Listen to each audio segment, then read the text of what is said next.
ತಂದೆಯನ್ನು ಕೊಡಲಿಯಿಂದ ಕಡಿದು ಕೊಂದ ಪಾಪಿ ಮಗ. ಹತ್ಯೆಯ ಬಳಿಕ ಬಿರಿಯಾನಿ ತಿಂದು ನೆಮ್ಮದಿಯಾಗಿ ನಿದ್ರಿಸಿದ ನರಾಧಮ. ಕುಡಿದ ಮತ್ತಿನಲ್ಲಿ ಮನೆಗೆ ಬಂದ ಮಗ ಪ್ರಭಾತ್ನನ್ನು ತಂದೆ ಪರಾಸ್ಕರ್ ಕೇಟ ಬೈದಿದ್ದಾರೆ ಎಂಬ ಕ್ಷುಲ್ಲಕ ಕಾರಣಕ್ಕೆ ಜಗಳ ಶುರುವಾಗಿ ಕೊಡಲಿಯಿಂದ ತಲೆಗೆ ಕೊಚ್ಚಿ ಕೊಲೆ ಮಾಡಲಾಗಿದೆ. ಹತ್ಯೆಯ ನಂತರ ಶವವನ್ನು ಮನೆಯ ಪಕ್ಕದಲ್ಲಿದ್ದ ಸಣ್ಣ ನೀರಿನ ತೊಟ್ಟಿಯಲ್ಲಿ ಎಸೆದು ಸಾಕ್ಷ್ಯ ನಾಶಪಡಿಸಲು ಆರೋಪಿ ಮಗ ಪ್ರಯತ್ನಿಸಿದ್ದಾನೆ ಎಂದು ಪೊಲೀಸರು ತಿಳಿಸಿದ್ದಾರೆ.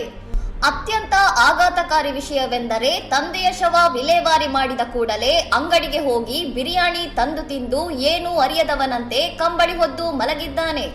ಪಕ್ಕದ ಮನೆಯವರು ನೀಡಿದ ಮಾಹಿತಿ ಅಥವಾ ಶಂಕೆಯ ಆಧಾರದ ಮೇಲೆ ಪೊಲೀಸರು ರಾತ್ರೋರಾತ್ರಿ ದಾಳಿ ನಡೆಸಿ ಮನೆಯಲ್ಲಿ ನಿದ್ರಿಸುತ್ತಿದ್ದ ಆರೋಪಿಯನ್ನು ವಶಕ್ಕೆ ಪಡೆದಿದ್ದಾರೆ.